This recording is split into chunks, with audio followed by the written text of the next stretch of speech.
नमस्कार दोस्तों, स्वागत है आपका सरकार स्टडी बेस्ड एजुकेशन में, जहां पढ़ाई होती है स्मार्ट तरीके से। आज की वीडियो में हम बात करने वाले हैं पीजीडीसीए सेकंड सेमेस्टर के सबसे महत्वपूर्ण टॉपिक प्रैक्टिकल और वाइवा एग्जाम की। अगर आप भी चाहते हैं अच्छे मार्क्स लेना, कम मेहनत में ज़्यादा रिजल्ट और एग्जामिनर के सामने कॉन्फिडेंट रहना चाहते हैं तो ये वीडियो आपके लिए है। यहाँ पर बात की जाएगी इंपॉर्टेंट क्वेश्चन की, प्रैक्टिकल सॉल्व करने की टिप्स की और वाइवा में आप अच्छे से आंसर कैसे दे पाएँ।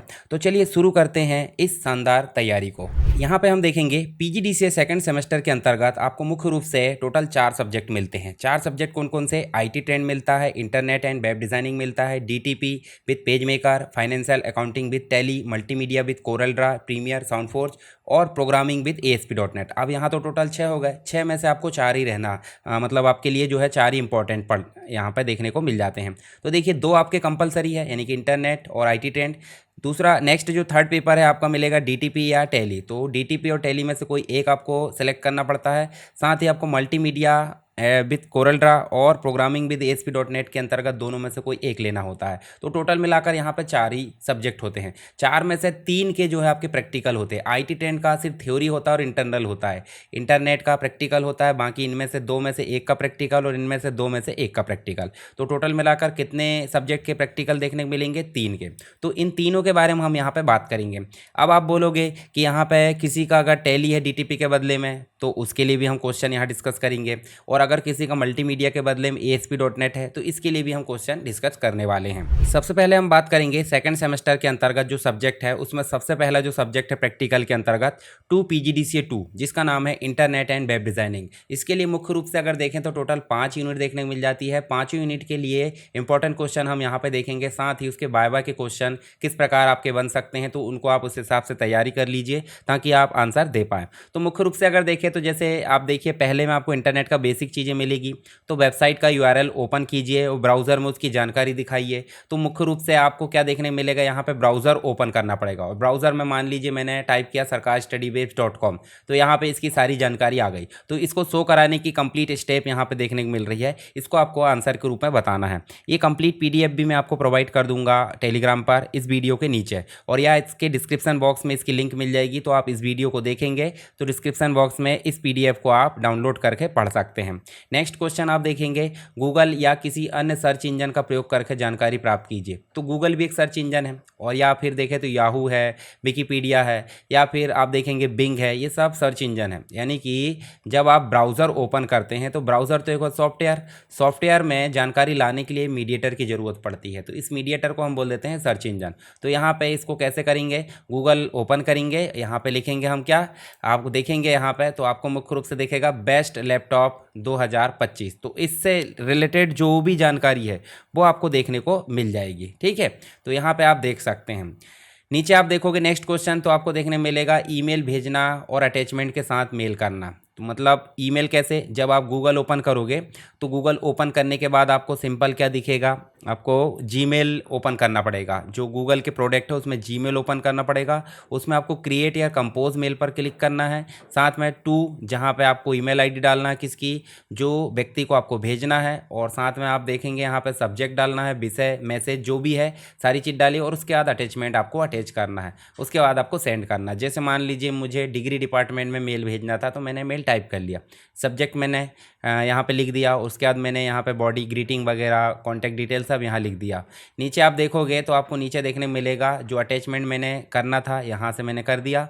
उसके बाद मैं शेड्यूल करना चाहता हूँ, उसमें कुछ फॉर्मेटिंग कुछ अदर चीज़ें करना है, डिलीट करना है, या फिर मुझे डायरेक्ट सेंड करना है। तो इस हिसाब से मैं सेंड कर सकता हूँ। नेक्स्ट क्वेश्चन देखेंगे तो आपको FTP का प्रयोग करके फाइल ट्रांसफ़र करने के लिए यहाँ पे बात की जा रही है। यानी कि यहाँ पे एक सॉफ्टवेयर होता है जिसका नाम है फाइलजिला। ये FTP सॉफ्टवेयर है। इसका मतलब है हमारे कंप्यूटर का जो डाटा है वो हम कहाँ भेज रहे हैं, हम भेज रहे हैं सर्वर पे। तो हमारे कंप्यूटर के डाटा को सर्वर पर भेजने के लिए किसकी ज़रूरत पड़ती है, FTP की। और सर्वर से हमारे कंप्यूटर में डाटा लाना तो भी FTP की ज़रूरत पड़ती है। तो बीच में कोई ना कोई सॉफ्टवेयर चाहिए। तो यहाँ पे आपको देखने मिलेगा फाइलजिला। तो फाइलजिला पहले तो आपको डाउनलोड करना है, और डाउनलोड करने के बाद उसमें यूज़र नेम है जो भी आपको मिला होगा, मतलब जो आपका सर्वर होगा उससे host name, user name password मिला होगा, उसको आपको डालना है। जैसे आपने यहाँ पे देखिए होस्ट नेम डाल दिए, यूज़र नेम, पासवर्ड, उसके बाद पोर्ट नंबर जो भी है और कनेक्ट कर लिए। कनेक्ट करने के बाद एक तरफ दिखेगा आपको आपके कंप्यूटर का डाटा और एक तरफ दिखेगा आपको सर्वर का डाटा। तो सिंपल सी बात है, आप जो भी डाटा अपलोड करना चाहते हैं उसको सेलेक्ट करेंगे और यहाँ लाकर ड्रैग कर देंगे, या फिर राइट क्लिक करेंगे तो आपका जो अपलोड का ऑप्शन आएगा, अपलोड आप यहाँ पे कर सकते हैं। तो इस प्रकार आप जो है यहाँ पे देखिए रिस्पॉन्स, कमांड, सक्सेस, सारी चीज़ें यहाँ पे दिख जाती है। तो रिमोट साइट का जो यूआरएल है वो दिख रहा है और ये आपका लोकल कंप्यूटर का यूआरएल दिख रहा है।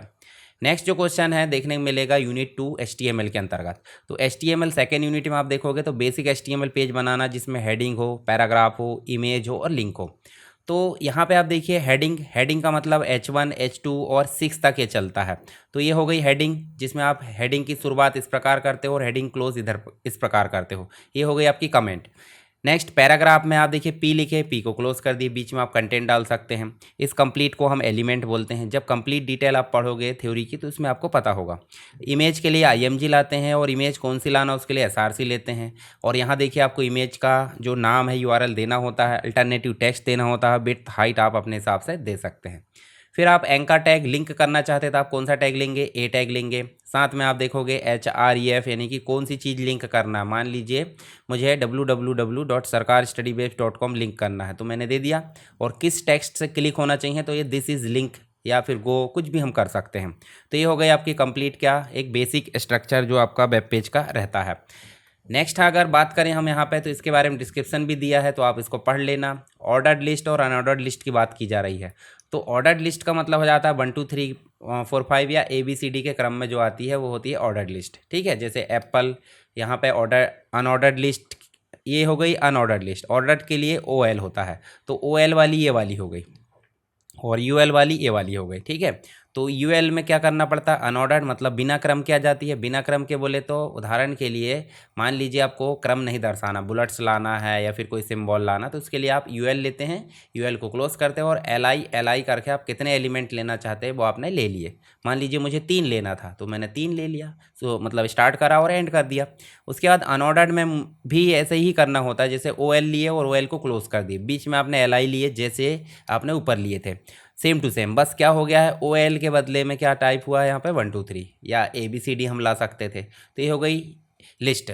लिस्ट DL भी होती है, डेफिनेशन लिस्ट, तो उसको आपको ज़्यादा मतलब ध्यान नहीं देना है। अब बात की जा रही है टेबल और फॉर्म आपको डिज़ाइन करना है। अब टेबल डिज़ाइन करने के लिए टेबल टैग लगता है, फॉर्म डिज़ाइन करने के लिए फॉर्म लगता है। तो यहाँ देखिए टेबल अगर डिज़ाइन करना मतलब पहले टेबल बना लो बोल रहा हो, तो टेबल बना लिए, मान लीजिए टेबल बनाना है। ठीक है, टेबल हो गया। टेबल रो और कॉलम का मिश्रण होता है, आपको पता होगा। तो यहाँ देखिए आपको ये रो देना होता है यानी कि TR देना होता है। पूरा कंप्लीट टेबल के लिए आपको टेबल लिखना होता है, तो ये चीज़ आपको लिखना है। TR रो के लिए और TH हेडिंग के लिए। ऐसे TDB हेडिंग मतलब डाटा के लिए होता है, टेबल डाटा के लिए। तो इस प्रकार आप टेबल की कोडिंग यहाँ लिख सकते हैं।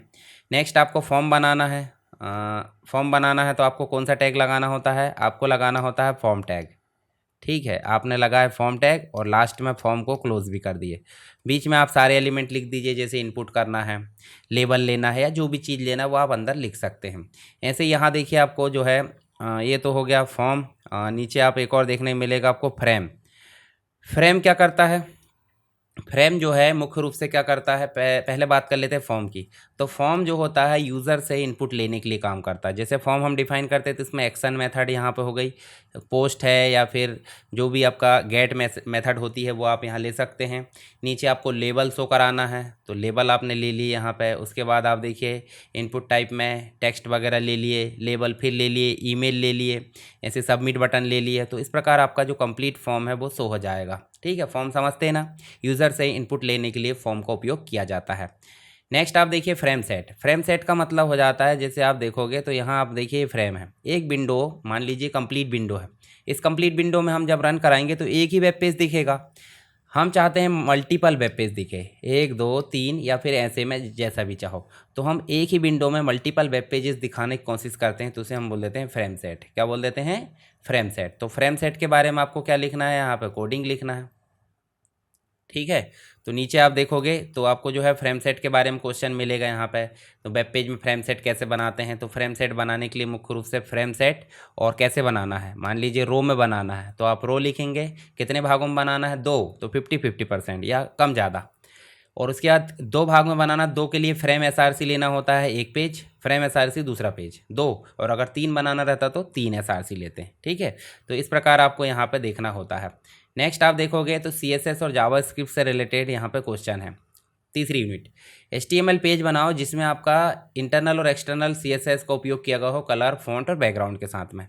तो इंटरनल, अच्छा सीएसएस क्या होती है, जब भी हम कोई एचटीएमएल पेज डिज़ाइन करते हैं तो उस डिज़ाइन मतलब जो एचटीएमएल पेज है उसको अगर हमको क्या करना है, फॉर्मेट करना है, क्या करना है, फॉर्मेट, या उसको डेकोरेट करना है, तो हमको ज़रूरत होती है सीएसएस की, कैस्केडिंग स्टाइल शीट की। ठीक है, चीज़ आपने पढ़ा होगा।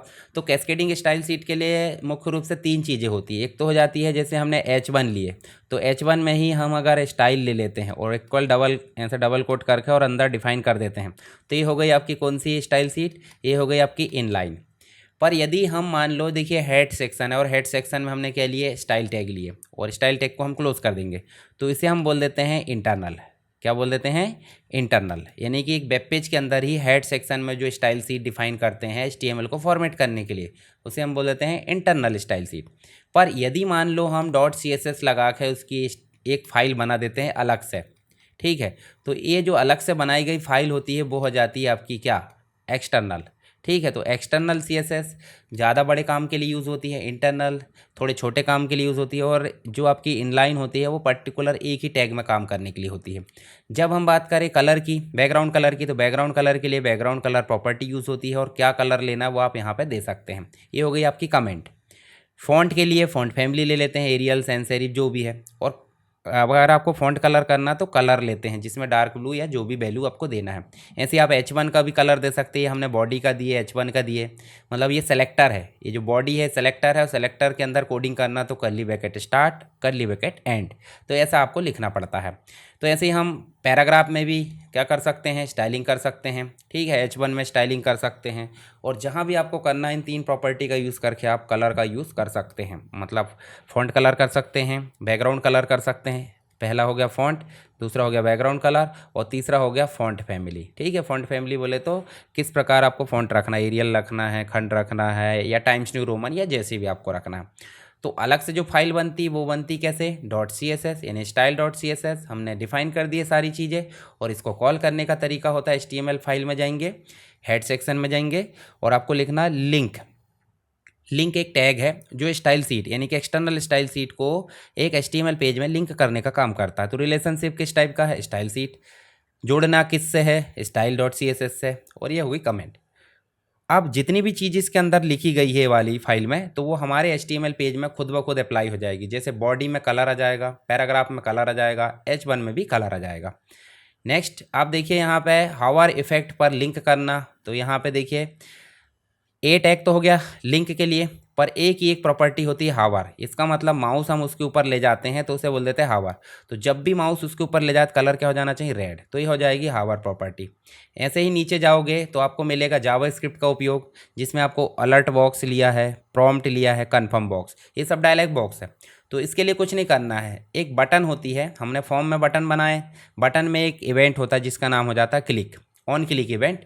तो यहाँ पे देखिए अलर्ट शो करना है। अब अलर्ट में क्या है, तो एक फंक्शन लिया गया है, देखो यहाँ पे फंक्शन कीवर्ड्स है। सो अलर्ट एक फंक्शन का नाम है, कर्ली ब्रैकेट स्टार्ट, यहाँ फंक्शन की कोडिंग स्टार्ट हो गई, और यहाँ पे एंड।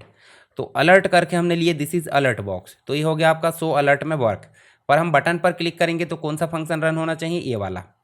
जब भी बटन पर क्लिक करेंगे तो क्या मैसेज आएगा, दिस इज अलर्ट, तो अलर्ट बॉक्स दिखाएगा। ऐसे ही आप देखिए prompt box, prompt input box जैसे काम करता है। जब आपने प्रोग्रामिंग देखा होगा तो, या फिर कुछ भी चीज़ आपके सामने आता है, नाम टाइप करने का एक बॉक्स आता है, तो नाम टाइप करने के बॉक्स को ही प्रॉम्प्ट बोलते हैं। तो हमने एक वेरिएबल लिए किस नाम से, यूज़र नेम, और उसमें प्रॉम्प्ट नाम का डायलॉग बॉक्स दे दी जिसमें व्हाट इज़ यूर नेम लिखा। अब ये प्रॉम्प्ट कहाँ चला गया इसमें, अब जो यूज़र नेम है, यूज़र नेम किसके द्वारा कॉल किया जा रहा है, अलर्ट के द्वारा।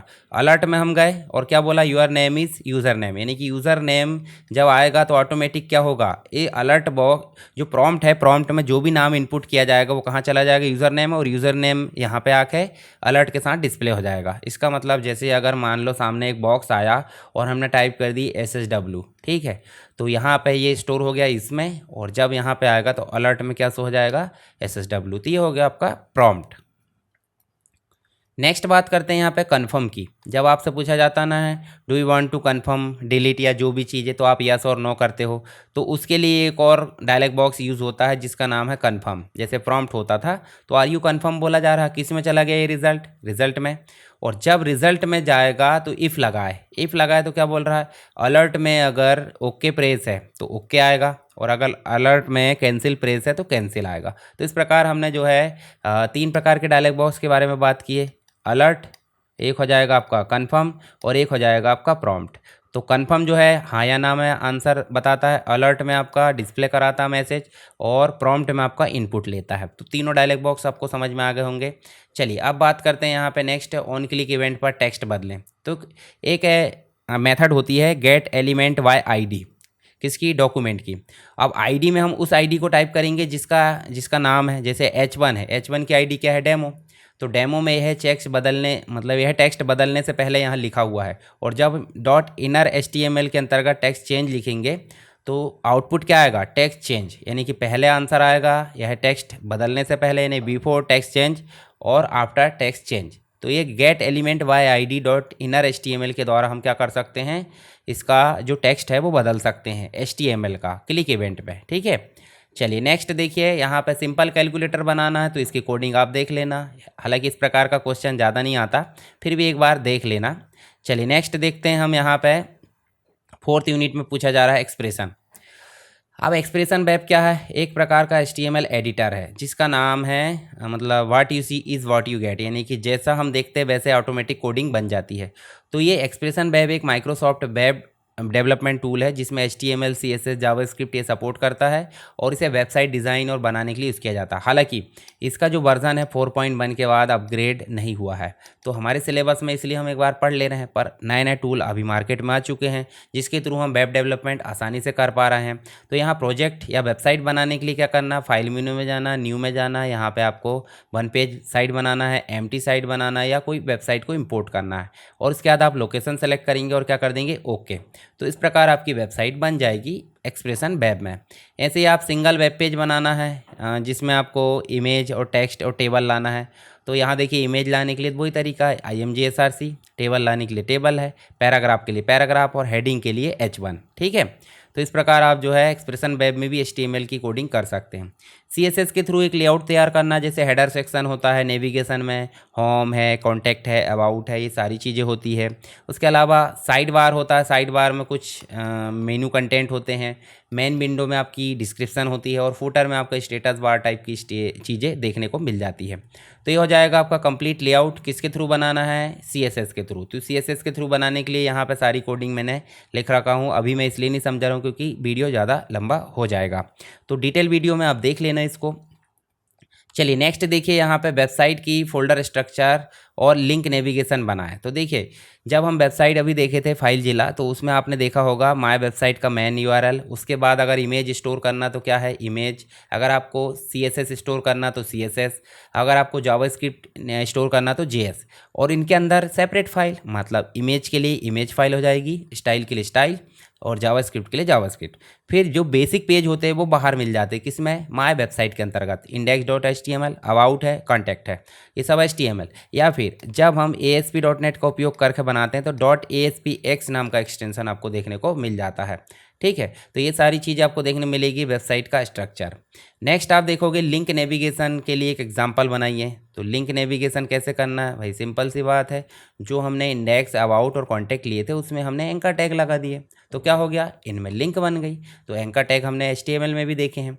ऐसे ही आप देखोगे वर्डप्रेस होस्टिंग, जिसमें आपको देखने मिलेगी 5th यूनिट। तो 5th यूनिट में मुख्य रूप से बोला जा रहा है वर्डप्रेस का लोकल होस्ट या लाइव सेटअप दिखाए। लोकल होस्ट के लिए वैम्प या जैम्प जो सर्वर है कंट्रोल पैनल वो लगता है, जहाँ पे आपको अपाचे है, MySQL है, फाइलजिला है, मर्क्यूरी, टॉमकैट, ये सब मिलता है। तो यहाँ पे देखिए स्टार्ट कर दो, ये ऑटोमेटिक क्या हो जाएगा, आपका स्टार्ट हो जाएगा सारी चीज़ें, और यहाँ पे आपकी प्रोसेसेस दिखेगी। तो इसके लिए जैम्प को डाउनलोड करना है। जैम्प को डाउनलोड करने के लिए देखिए यहाँ पे गए हम, जैम्प जो अपाचे, देखिए अपाचे फ्रेंड करके एक .org है, इसमें आपने जैम्प को डाउनलोड कर लिए। किस प्रकार का आपका विंडोज़ है या फिर अदर कोई प्लेटफॉर्म है उसमें आपने डाउनलोड कर लिए। उसके अलावा वर्डप्रेस वेबसाइट को कॉन्फ़िगर करना, तो पहले वर्डप्रेस को डाउनलोड करना पड़ेगा, जो लेटेस्ट वर्जन होगा वो यहाँ पर दिख जाएगा। फिर डेटाबेस बनाने के लिए PHP माई एडमिन जो कंट्रोल पैनल है वहाँ जाएंगे। डाटाबेस अपने हिसाब से बना सकते हैं, पुराने डाटाबेस में चेंजेस कर सकते हैं। उसके बाद आपको वर्डप्रेस इंस्टॉल करना है, तो वर्डप्रेस इंस्टॉल करने की स्टेप, उसके बाद है डोमेन नेम और सारी चीज़ें खरीद के और कंट्रोल पैनल के साथ उसको लिंक करना है, सी पैनल इसे बोल देते हैं, ठीक है। इसके बाद एक पेज बनाओ और एक पोस्ट बनाओ और उसमें कंटेंट डालो। तो जब हम पेज बनाने की बारी आए तो हमारे जो वर्डप्रेस का जो डैशबोर्ड होता है, जैसे सरकार स्टडी वेब्स एजुकेशन का डैशबोर्ड में गए, पेज पे क्लिक करें, और पेज पे क्लिक करने के बाद हमने ऐड न्यू पेज पे क्लिक करे, तो यहाँ पे टाइटल देंगे। उसके बाद कुछ डिस्क्रिप्शन देना है, फ़ोटो वगैरह देना है, फीचर पेज देना है, कुछ प्रॉपर्टीज सेट करना है और साथ में पब्लिश करना है। तो ये सारी चीज़ें होने के बाद हमारा पेज कंप्लीट हो जाता है। ऐसे ही अगर हमको पोस्ट बनाना है तो हम जाएंगे डैशबोर्ड में, पोस्ट में जाएंगे, ऐड न्यू पोस्ट में जाएंगे ऐसे, और यहाँ पे पोस्ट का टाइटल देंगे, यहाँ पे डिस्क्रिप्शन जो भी चीज़ें देना है, मीडिया फाइल ऐड करेंगे, photo gallery, contact, bold, italic, underline और जितनी भी कॉन्फ़िगरेशन करना है उसको करने के बाद हम इसको सेव कर सकते हैं या पब्लिश कर सकते हैं। इसके बाद नेक्स्ट थीम को कॉन्फ़िगर करने के लिए हमको डैशबोर्ड में जाकर किस में जाना है, अपीयरेंस में जाना है। अपीयरेंस में जाओगे तो इस प्रकार का कुछ एनवायरनमेंट आएगा जिसमें आपको ये वेबसाइट चेंज हो रही है, अपीयरेंस वो दिखते जाएगा और एक एक चीज़ें आप चेंज करते जाओगे। चलिए नेक्स्ट जो है बेजेट जोड़ना वगैरह सब उसी में है। फाइल जिला से फाइल अपलोड करना तो वो हमने पहले ही ऑलरेडी देख ली, यहाँ से फाइल उठा के यहाँ रख दो या फिर डेस्कटॉप से फाइल उठा के सीधे यहाँ पे अपलोड कर दो सर्वर पर। वाइवा के क्वेश्चन जो मैंने आपको प्रैक्टिकल के क्वेश्चन बताया उन्हीं में से वाइवा के क्वेश्चन देखने मिलेंगे, जैसे कि आप इंटरनेट और WW में अंतर बता सकते हैं, ठीक है। हालांकि ये यूनिट का नाम है जिसमें इंटरनेट और इंटरनेट में अंतर बताना। इंटरनेट ग्लोबल नेटवर्क है, इंटरनेट पब्लिक प्राइवेट नेटवर्क है, निजी network. ISP internet service provider यानी कि इंटरनेट सेवा प्रदाता कंपनी होती है। URL क्या होता है, वेबसाइट का कंप्लीट एड्रेस, और HTTP एक प्रोटोकॉल होता है, ठीक है। इसके अलावा आप देखोगे FTP और TCP/IP, तो FTP फाइल ट्रांसफ़र प्रोटोकॉल हो जाता है और ये स्टैंडर्ड प्रोटोकॉल है जब इंटरनेट से कनेक्ट होने के बाद कोई यूज़र फॉलो करता है। ट्रांसमिशन कंट्रोल प्रोटोकॉल और IP इंटरनेट प्रोटोकॉल। फिर HTML क्या है, तो HTML वेब पेज बनाने वाली एक लैंग्वेज है जिसका नाम हो जाता है हाइपरटेक्स्ट मार्कअप लैंग्वेज। HTML के वर्जन की बात करें तो लेटेस्ट 5 है, ठीक है, और सबसे शुरुआत में 1.0 आया था। उसके बाद टैग की अगर बात करें तो टैग लिंक बनाने का काम करते हैं, वेब पेज को प्रदर्शित करने के लिए, टेबल बनाने के लिए और वेब पेज में यूज़र से डेटा प्राप्त करने के लिए, इन सभी काम के लिए टैग का इस्तेमाल किया जाता है। HTML का स्ट्रक्चर तो हमने ऑलरेडी देख लिए पहले। फिर CSS से रिलेटेड, CSS क्या है, वेब पेज को फॉर्मेट करने की लिए जो CSS यूज़ की जाती है, जैसे इंटरनल है, इनलाइन है और एक्सटर्नल है। इंटरनल वेब पेज में यूज़ की जाती है और एक्सटर्नल अलग CSS फाइल बनती है।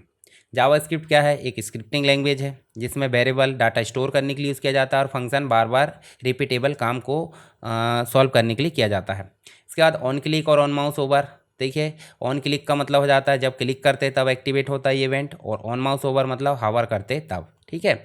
इसके अलावा नेक्स्ट एक्सप्रेशन वेब तो हमने ऑलरेडी पढ़ लिए हैं। What you see is what you get भी हमने देख लिया। पेज डिज़ाइन करते समय एलिमेंट शामिल है, टेक्स्ट है, इमेज है, लिंक है, सारी चीज़ें शामिल है। वर्डप्रेस में हमने देख लिया CMS बेस्ड है यानी कि कंटेंट मैनेजमेंट सिस्टम है। पोस्ट और पेज हमने ऑलरेडी देख लिए। पोस्ट एक पर्टिकुलर न्यूज़ हो जाती है या फिर डिटेल हो जाती है, पेज एक कैटेगरी हो जाती है। उसके बाद देखिए होस्टिंग और डोमेन नेम। होस्टिंग जहां स्टोर होती है वेबसाइट, और डोमेन नेम जिससे पहचान होती है। फाइलजिला एक FTP सॉफ्टवेयर है जिसके थ्रू हम वेबसाइट को डाउनलोड या अपलोड कर सकते हैं। चलिए अब बात करते हैं यहाँ पे सेकंड पेपर जिसका नाम है DTP विद पेज मेकर। अब ये A नंबर पे आता है। A नंबर पे क्यों, क्योंकि B में टैली है। अगर किसी का टैली है तो वो टैली को हम जो है अलग से देख लेंगे। यहाँ पे 2 PGDCA 3 नाम से पेपर है जिसका नाम है DTP विद पेज मेकर और फोटोशॉप। इसमें भी टोटल 5 यूनिट है, जिसमें इंपॉर्टेंट क्वेश्चन जो रहेंगे वो हम फटाफट देख लेते हैं। 5 यूनिट में पहली यूनिट DTP का बेसिक और प्रिंटिंग के बारे में पूछा गया है, जिसमें पेज मेकर और फोटोशॉप में एक पेज डिजाइन करो जिसमें लोगो हो, टैगलाइन हो, टेक्स्ट के साथ हो। तो यहाँ देखिए एक ऐसा डिज़ाइन तैयार करना जिसमें प्रिंटिंग के लिए उपयुक्त हो, जैसे ब्रोशर बना सकते हैं, पोस्टर, फ्लायर्स या विज्ञापन।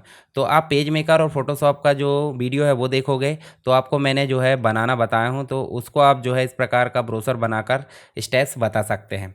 नेक्स्ट क्वेश्चन देखेंगे तो आपको देखने मिलेगा CM BY और RGB के बारे में बात कर लेते हैं। CM BY के मतलब क्या हो जाता है, सियान, मेजेंटा, येलो और की कलर बोले तो ब्लैक कलर, ठीक है।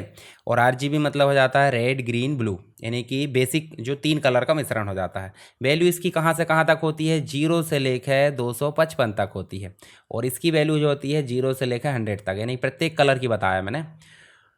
तो यहाँ देखिए उपयोग इसका डिजिटल रूप से डिस्प्ले कराने के लिए होता है, इसका प्रिंटिंग के लिए होता है। ये ब्राइट और विविड कलर के साथ मिल जाता है, ये slightly dull but accurate print quality के साथ मिल जाता है। ये एडिटिव कलर है और ये सब्सट्रैक्टिव कलर है, ठीक, इंक बेस्ड होता है, लाइट बेस्ड होता है। और ये जो होते जाते थे फोटोशॉप के अंतर्गत हम काम कर सकते हैं। यहाँ पर कोरल में देखोगे तो कोरल में मुख्य रूप से CM BY के ज़्यादा यूज़ किया जाता है। नेक्स्ट क्वेश्चन की अगर बात करें तो यहाँ ऑफसेट प्रिंटिंग के लिए पब्लिकेशन तैयार करना, तो या तो आप मैगजीन बनाकर बता दो या न्यूज़पेपर। तो आप पेज मेकर का उपयोग करके सारी चीज़ें जो मैंने लिखा है यहाँ पे इनका उपयोग करके क्या बता सकते हो, एक न्यूज़पेपर इस प्रकार से डिज़ाइन करना बता सकते हो। अब पेज मेकर में भी पूछा जा रहा है, देखिए न्यूज़पेपर और मैगजीन, तो आपको ये बनना चाहिए। जो देखिए यहाँ हेडिंग बड़े में, फिर उसके बाद सब हेडिंग है, ठीक है। यहाँ पे आपका फ़ोटो मिलेगा, इसकी न्यूज़ की हेडिंग मिलेगी, उसका मैटर मिलेगा, किस प्रकार पेज नंबर डालना है, सारी चीज़ें आपको देखने मिल जाती है मैगजीन या न्यूज़पेपर के पेज में। A4 लेना है, किस प्रकार पेज लेना, सारी चीज़ें यहाँ पे लिखी हुई है। फिर उसके बाद मास्टर पेज, तो जब भी आप यूनिफॉर्म फॉर्मेटिंग करते हो तो उसके लिए मास्टर पेज का उपयोग करते हैं, यानी कि बार बार हेडर एंड फुटर बदलना ना पड़े, ठीक है, पेज नंबर बदलना ना पड़े, तो उसके लिए ऑटोमेटिक यहाँ पर काम हो जाता है। तो ये मास्टर पेज काम करता है किसमें, पेज मेकर में। ऐसे ही ऑटो फ्लो और स्टोरी एडिटर की बात करें तो ऑटो फ्लो मतलब टेक्स्ट ऑटोमेटिक एडजस्ट हो जाएगा जब तक कि टेक्स्ट ख़त्म ना हो, तो ये ऑटो फ्लो हो जाता है कहाँ पे, पेज मेकर में। और स्टोरी एडिटर, जब आपको फाइंड रिप्लेस करना है कहाँ पे, पेज मेकर में, तो आपको स्टोरी एडिटर की आवश्यकता पड़ जाती है। टेम्पलेट का उपयोग करके पब्लिकेशन डिज़ाइन करना, तो जब आप न्यू बनाओगे पेज मेकर में तो टेम्पलेट आएगी, उस टेम्पलेट को आप सेलेक्ट करोगे और आपके सामने जो पब्लिकेशन है वो आ जाएगी, ठीक है। पेज मेकर के ट्यूटोरियल में सारी चीज़ें मिलेगी। अब मेरा उद्देश्य यहाँ सिर्फ आपको प्रैक्टिकल क्वेश्चन से जो है रूबरू कराना है, यानी कि पहचान कराना है। आप थर्ड यूनिट में भी पेज मेकर की एडवांस चीज़ें मिल जाती है, जिसमें आप देखोगे कॉलम बैलेंसिंग, यानी कि टेक्स्ट को कॉलम के अकॉर्डिंग मेंटेन करना। टेक्स्ट रैपिंग का मतलब हो जाता है कि भाई जितना आपका टेक्स्ट बॉक्स है उतने में टेक्स्ट बॉक्स एडजस्ट या जो टेक्स्ट है वो एडजस्ट हो जाए, ठीक है। तो उसके लिए हम यहाँ पे टेक्स्ट रैपिंग का उपयोग करते हैं, या फिर पिक्चर लाइन है उसके लिए करते हैं। फिर और देखिए विडो और ऑर्फन लाइन भी पूछा जाता है, साथ में ड्रॉप कैप। तो जब हम बात करें विडो लाइन की तो पैराग्राफ की अंतिम लाइन, तो यहाँ देखिए जो है आपकी देखने को मिलेगी, और पैराग्राफ की पहली लाइन जो पिछले पेज में छूट गई हो उसे हम बोल देते हैं ऑर्फन लाइन।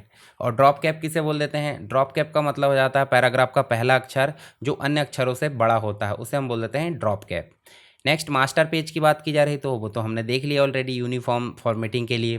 टेबल एडिटिंग की कोई फैसिलिटी पेज मेकर में नहीं है, पर वर्ड एक्सेल का प्रयोग करके हम क्या बना सकते हैं, टेबल बना सकते हैं और उसको जोड़ सकते हैं।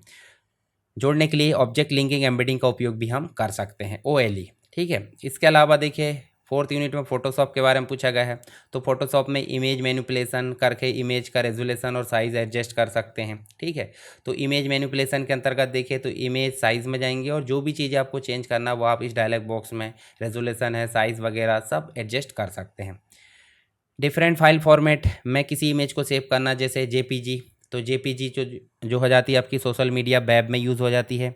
क्वालिटी इसकी कैसी हो जाती है, कंप्रेस्ड, लो फाइल साइज़, ट्रांसपेरेंट बैकग्राउंड नहीं होता इसमें, PNG में ट्रांसपेरेंट बैकग्राउंड होता है और ये खास करके लोगो और आइकॉन्स के लिए उपयोग की जाती है। TIF हाई क्वालिटी इमेज हो जाती है जो प्रिंटिंग के लिए यूज़ की जाती है। फाइल को सेव करना तो सेव एस में जाए और फाइल टाइप चुनें और उसके बाद सेव कर दें। अगर JPG सेव किए हैं तो 100% क्वालिटी सेट करना पड़ता है। उसके बाद वेक्टर और रास्टर ग्राफिक्स का डेमो देना है, तो भाई वेक्टर ग्राफिक जो हो जाती है आपकी कैसे हो जाती है, लाइन्स हो जाता है, कर्व हो जाता है, मैथमेटिकल इक्वेशन हो जाता है, इनसे जो भी इमेज बनती है उसे हम बोलते हैं वेक्टर ग्राफिक्स। लोगो आइकॉन्स में इसका उपयोग किया जाता है। ये स्केलेबल विदाउट लूजिंग क्वालिटी, यानी कि अगर आपको बड़ा करना साइज़ तो बिना क्वालिटी घटाए इसको बड़ा कर सकते हैं। ऐसे ही रास्टर ग्राफिक्स की बात करें तो यहाँ पर रास्टर ग्राफिक्स जो हो जाती है आपकी एक बिटमैप इमेज हो जाती है, जिसमें अगर साइज़ बड़ा करेंगे तो क्वालिटी लूज़ कर जाती है। जैसे फोटोग्राफ्स की बात करें कैमरा से खींची हुई। इसके अलावा नेक्स्ट क्वेश्चन है HSV RGB CMY के कलर मोड का उपयोग करके कलर को सेट करना बताइए। तो HSV बस समझ लीजिए, बाकी दो तो हमने देख लिए। ह्यू सैचुरेशन ब्राइटनेस, यानी कि रंग का नाम यहाँ पे, या जो भी हम लाल है, नीला है, यानी कि रेड है, ब्लू है, इसको बदलना। सेचुरेशन से कलर की तीव्रता बढ़ जाती है, यानी लाइट लाना या डार्क लाना। ब्राइटनेस से क्या हो जाता है, रंग का हल्कापन या गहराई हो जाती है। और इसका यूज़ जो हो जाता है कलर को सहजता से बदलने के लिए, खास करके वेब डिज़ाइनिंग में इसका उपयोग किया जाता है। बाकी RGB CMY के हमने ऑलरेडी देख लिए हैं। इसके अलावा नेक्स्ट 5th यूनिट में आपको क्या देखने को मिलेगा, एडवांस फोटोशॉप टेक्निक, जिसमें हम लेयर मैनेजमेंट, यानी कि जब भी हम इमेज डिज़ाइन करते हैं तो उसमें छोटे छोटे जो पार्ट होते हैं, टेक्स्ट है, ग्राफिक्स है, ऑब्जेक्ट है, तो उनको हम लेयर बोल देते हैं। लेयर बनाने के लिए यहाँ पूछा गया है, सेलेक्ट करने के लिए, ठीक है। इसके अलावा आपको लेयर को डुप्लीकेट करना है, लेयर को डिलीट करना है। लेयर के अंतर्गत बहुत सारे जो काम हो जाते हैं वो लेयर मैनेजमेंट कहलाते हैं।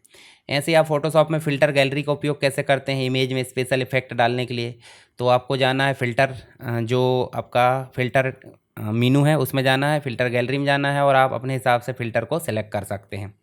मास्किंग, यानी कि आपको क्या करना है, रिपेयरिंग, मतलब दो इमेज में से किसी इमेज की काट छाँट करना है या एडिट करना है, ठीक है। परमानेंट रूप से नहीं बदलना चाहते कोई चीज़ को, तो हम उस स्थिति में मास्किंग का उपयोग करते हैं, ठीक है। तो इसमें लेयर मास्किंग हो जाती है और एक हो जाती है क्विक मास्किंग। जैसे क्लिपिंग मास्क का आप उपयोग करे थे, ठीक है, क्लिपिंग मास्क का उपयोग कर सकते हैं। फोटोशॉप में इमेज पर ब्लेंडिंग इफेक्ट और लेयर स्टाइल, तो ब्लेंडिंग इमेज क्या हो जाती है, दो इमेज को आपस में मर्ज करने के लिए इसका उपयोग किया जाता है, और लेयर स्टाइल जो है फॉर्मेट करने के लिए उपयोग किया जाता है, ठीक है। इसके बाद जो है वाइवा से संबंधित कुछ क्वेश्चन है, जैसे DTP और प्रिंटिंग तकनीक में DTP क्या है, तो DTP डेस्कटॉप पब्लिशिंग, इसके बारे में आपको बताना है। वर्ड प्रोसेसर DTP में अंतर बताना है। ऑफसेट प्रिंटिंग CMY के कलर मॉडल का महत्व बताना है। लेज़र प्रिंटर का उपयोग DTP में क्या है। ब्लीड, शेड, स्टिच या परफेक्ट बाइंड क्या होता है, इसके बारे में बताना है। पेज मेकर में मास्टर पेज का उपयोग जो हमने ऑलरेडी पढ़े। ऑटो फ्लो स्टोरी एडिटर क्या होता है। कॉलम, गटर, जो मार्जिन होती है, टैब, ये क्या है। पेज मेकर में पेज लेआउट कैसे सेट करते हैं, किन किन बातों का ध्यान रखते हैं, इसकी शॉर्टकट बताइए। फिर उसके बाद आपको कॉलम बैलेंसिंग, टेक्स्ट रैपिंग के बारे में पूछा गया है। Window orphan line, drop cap, साथ ही ऑब्जेक्ट लिंकिंग, एम्बेडिंग। यहाँ रास्टर वेक्टर ग्राफिक्स पूछा गया है। फोटोशॉप में रेजोल्यूशन को बदलने के लिए क्या फ़ायदे हैं, है ना। इसके बाद देखिए CMY के RGB colour model, file format जैसे JPG, PNG, इसके बारे में पूछा गया है। लेयर मैनेजमेंट के महत्व को समझाना है। मास्किंग टूल, इसके अलावा फोटोशॉप में ब्लेंडिंग, इसके साथ आपको देखने को मिलेगा filter gallery, layer style. Adobe InDesign का भी छोटा सा पार्ट है, तो एडोब InDesign के बारे में आपको पढ़ना है तो पढ़ सकते हैं। जैसे एडोब InDesign क्या है, टाइपोग्राफी का DTP में क्या उपयोग है, और ग्रिड सिस्टम का क्या उपयोग है, इसके क्या लाभ है। तो इस प्रकार आपके DTP के इंपॉर्टेंट क्वेश्चन जो प्रैक्टिकल के लिए है और वाइवा के लिए, वो यहाँ पे हमने देखे हैं। चलिए अब बात करते हैं 2 PGDCA 4, यानी कि इसका A नंबर का। इसमें भी दो ऑप्शन रहते हैं, जिसमें से हमने A की बात कर रहे हैं यहाँ पे, multimedia with Corel draw, Premiere और साउंड फोर्ज की। तो इसके प्रैक्टिकल के अंतर्गत हम देखेंगे टोटल 5 यूनिट के प्रैक्टिकल, साथ में वाइवा के कुछ इंपॉर्टेंट क्वेश्चन। तो यहाँ देखिए पहले में कोरल ड्रा के बेसिक है, तो कोरल ड्रा का परिचय देना है, उसके फ़ायदे बताना है, यूज़र इंटरफेस को समझाना है। तो ये बेसिक चीज़ है, कोरल ड्रा का यूज़र इंटरफेस आपको समझाना है, जो कोरल ड्रा में मैंने बताया था, ठीक है। उसके बाद आपके इसके टूल बॉक्स और वर्क स्पेस को समझाना, लेआउट की फॉर्मेटिंग क्या होती है, फाइल प्रॉपर्टी को सेट करना है, ऑब्जेक्ट क्रिएट कैसे करना है, कलर की प्रोफाइल कैसे डिज़ाइन करना है। इसके साथ ही यूनिट 2 में वेक्टर और टेक्स्ट इफेक्ट से रिलेटेड क्वेश्चन है। तो यहाँ देखिए टेक्स्ट टूल और टेक्स्ट प्रॉपर्टी का प्रयोग करना बताना है। साथ ही वेक्टर ग्राफिक्स के निर्माण के लिए एडिटिंग टूल जैसे पेन टूल है, बीजर टूल है, शेप टूल, इनका उपयोग बताना है। इमेज को इंपोर्ट करना, यानी फाइल मेनू से कर लो या Ctrl+I से आप उपयोग कर सकते हैं, ठीक, इंपोर्ट के थ्रू। उसके बाद शेप को क्रिएट कैसे करना, पावर ट्रेस के माध्यम से कर सकते हैं, कर्व ड्राइंग के माध्यम से कर सकते हैं। कलर इफेक्ट का उपयोग करके स्पेशल ऑब्जेक्ट और टेक्स्ट इफेक्ट कैसे डालना, जैसे ग्रेडियंट फिल है, मेज फिल है, ट्रांसपेरेंसी फिल है, इनका उपयोग करके। एडवांस कोरल टेक्निक के अंतर्गत आपको ग्रिड और रूलर का उपयोग देखने मिलेगा। इसमें इमेज ट्रेसिंग कैसे करें तो इसका उपयोग आपको बताना है। Border page arrangement masking effect क्या होता है तो पावर क्लिप का उपयोग करके हमने मास्किंग देखे थे। जैसे किसी भी टेक्स्ट में इमेज लाना है या इमेज जो है आपको किसी ऑब्जेक्ट के अंतर्गत ले जाना है तो हमने मास्किंग का उपयोग देखे थे पावर क्लिप के अंतर्गत। मास्किंग टेक्निक का उपयोग करके ऑब्जेक्ट और टेक्स्ट को मास्क कैसे करें ये क्वेश्चन आपको देखने मिलेगा। 4th यूनिट में आपको मिलेगा प्रीमियर प्रो से संबंधित इंपॉर्टेंट क्वेश्चन। तो वीडियो एडिटिंग के लिए वर्क स्पेस सेटअप कीजिए। तो वीडियो एडिटिंग के लिए 2 प्रकार की एडिटिंग हो जाती है, एक तो हो जाती है आपकी शॉर्ट्स और एक हो जाती है आपकी वाइड। तो वाइड के लिए अलग वर्क स्पेस बनता है और शॉर्ट के लिए अलग। तो वाइड के लिए जो नया 2023 वाला प्रीमियर प्रो आया है उसमें आपको वाइड के लिए तो एडिटिंग मोड या एसेंशियल मोड मिल जाता है, पर आप देखोगे यहाँ पे शॉर्ट के लिए तो शॉर्ट के लिए यहाँ पे मिल जाता है आपको वर्टिकल मोड। तो वर्टिकल वाला आपको वर्क स्पेस यहाँ सेलेक्ट करना है, यहाँ पे आपको एसेंशियल या एडिटिंग मोड सेलेक्ट करना है। अगर आप चाहे तो कस्टमाइज़ भी कर सकते हैं। ऐसे यहाँ पे selection tool, track select, ripple edit, razor tool, pen tool, zoom tool, जो प्रीमियर प्रो के टूल बार होते हैं उसमें जो टूल्स होते हैं उनके बारे में यहाँ पे बात की जा रही है। इसके अलावा देखिए यहाँ पे आपको फाइल इंपोर्ट और सीक्वेंस के माध्यम से यहाँ पे क्वेश्चन पूछा गया है। फाइल को इंपोर्ट करना तो यहाँ कंट्रोल आई यहाँ पे भी है। और सीक्वेंस की बात करें तो सीक्वेंस एक स्ट्रक्चर होता है जिसके अंतर्गत हम वीडियोस या क्लिप को रखते हैं और अलग अलग प्रकार से उसको एडिटिंग कर सकते हैं। वीडियो मोशन के बारे में पूछा गया है, ओपेसिटी एडजस्टमेंट। तो इफेक्ट कंट्रोल पैनल में इसका उपयोग आप कर सकते हैं जिसमें आपको सारी चीज़ें मिल जाती है, यानी कि वीडियो की हाइट, वेड्थ है, left position, right position, top position, vertical position, opacity, ये सब चीज़ें आपको मिल जाती है इफेक्ट कंट्रोल पैनल में। उसके बाद देखिए प्रोजेक्ट सेव और एक्सपोर्ट करना। तो फाइल मेनू में जाकर सेव एज कर लो और एक्सपोर्ट के लिए आप कंट्रोल+M का उपयोग कर सकते हैं जिसमें अलग अलग फॉर्मेट दिए एक्सपोर्ट करने के। नेक्स्ट आप देखोगे तो साउंड फोर्ज जो है आपका फंडामेंटल्स, उसके अंतर्गत आपको 5th यूनिट में देखने को मिल जाएगा। तो ये देखिए बहुत से लोगों को कहना था कि ये जो यूनिट मतलब ये यूनिट की नोट्स नहीं मिलती है, तो अब आपकी टेंशन ख़त्म हो गई है। मैं आपको दिखाता हूँ, इसकी कंप्लीट नोट्स मैंने क्रिएट कर दिया हूँ, तो आप उसको देख सकते हैं और उसके बाद इसको जो है लिंक से प्राप्त भी कर सकते हैं। ये देखिए मैंने यहाँ complete multimedia with Corel Premiere Sound Forge यहाँ पर कंप्लीट बुक आपके लिए लॉन्च कर दी हूँ जिसमें आपको कंप्लीट मिलेंगे 210 पेज के आसपास। ठीक है, जैसे यहाँ देखिए किन किन लोगों को क्या क्या चीज़ें काम आएगी, सारी चीज़ें यहाँ पर दिखाई गई है जिसमें आपको पूरी 5 यूनिट मिलेगी, यूनिट 1 से लेकर यूनिट 5 तक। ठीक है, तो यहाँ पे आपको जो है साउंड फोर्ज की टेंशन आपकी एंड हो गई। जैसे मैं क्लिक करूँ साउंड फोर्ज पे तो साउंड फोर्ज की कंप्लीट नोट्स आपको यहाँ पे देखने को मिल जाएगी। ऐसे प्रीमियर की भी है और कोरल की भी। तो ये तो बात हो गई नोट्स की। यहाँ पे देखिए साउंड एडिटिंग टूलबार के बारे में बात की जा रही है जिसमें आपको रिकॉर्डिंग, प्ले, स्टॉप, पॉज सारी चीज़ें देखने को मिल जाती है। ठीक है, साउंड फोर्ज के अंतर्गत बेसिक एडिटिंग के अंतर्गत कट, कॉपी, पेस्ट यहाँ देखने को मिल जाएगा। ठीक, मिक्सिंग करना, जो भी करना आपको, ऑडियो रिकॉर्ड करना, रिकॉर्ड बटन पर क्लिक करके नॉइज़ रिडक्शन, ये सारी चीज़ें देखने को मिल जाएगी। वाइवा से संबंधित क्वेश्चन की बात करें तो यहाँ पे आपको देखने मिलेगा कोरल के बेसिक के अंतर्गत आपको कोरल ड्रा के फ़ायदे, टूल और वर्क स्पेस पूछा जाएगा। ऑब्जेक्ट क्रिएशन और फाइल प्रॉपर्टी सेट कैसे करते हैं, कलर प्रोफाइल क्या है, इसके अलावा वेक्टर और रास्टर ग्राफिक्स क्या हो जाती है, टेक्स्ट इफेक्ट क्या होते हैं, शेप क्रिएशन, कलर इफेक्ट, साथ ही आप देखोगे ग्रिड और रूलर क्या होती है, masking technique, border, page arrangement. Adobe Premiere के अंतर्गत देखोगे तो वर्क स्पेस क्या है, ट्रैक सेलेक्ट, ये टूलबार के बारे में पूछ लिया जाएगा, ट्रांजिशन क्या होता है, कलर करेक्शन क्या होता है, वीडियो मोशन, ओपेसिटी क्या होती है। इसके साथ ही आप देखोगे तो साउंड एडिटिंग टूलबार है, basic sound editing, audio recording, ये सारी चीज़ें साउंड फोर्ज की है। तो ये तो बात हो गई advance multimedia with coral, sound forge और प्रीमियर प्रो। इन सब के मैंने क्वेश्चन आपको बता दिया हूँ किस प्रकार आएंगे, ठीक, और कैसे आपको हल करना है। और जो कॉपी आती है वो तो आपको पता होगा, आपने एक बार प्रैक्टिकल दे दिए, क्या क्या फिल करना होता है वो बताने की ज़रूरत नहीं है। तो ये था हमारा पीजीडीसीए सेकंड सेमेस्टर के प्रैक्टिकल वाइवा के इंपॉर्टेंट क्वेश्चन के बारे में मैंने आपको बताया। अगर आपको ये जानकारी हेल्पफुल लगी है तो आप वीडियो को लाइक करें और वीडियो को अपने दोस्तों के साथ शेयर करें। हमने बात की यहाँ पे internet and web designing, DTP और मल्टीमीडिया विद कोरल की। अगर आपका subject financial accounting with tally और प्रोग्रामिंग विद ASP.NET है तो आप मुझे कमेंट बॉक्स में ज़रूर बताएं। और आगे हम कंप्लीट जो सब्जेक्ट है उनकी तैयारी करेंगे इंपॉर्टेंट क्वेश्चन के साथ में। आप आने वाली वीडियोस के लिए चैनल को सब्सक्राइब करके रख लीजिए और बेल आइकन को क्लिक कर लीजिए ताकि आपको किसी भी वीडियो से वंचित ना रहना पड़े। तो चलिए मिलते हैं नेक्स्ट क्लास में, तब तक के लिए जय हिंद।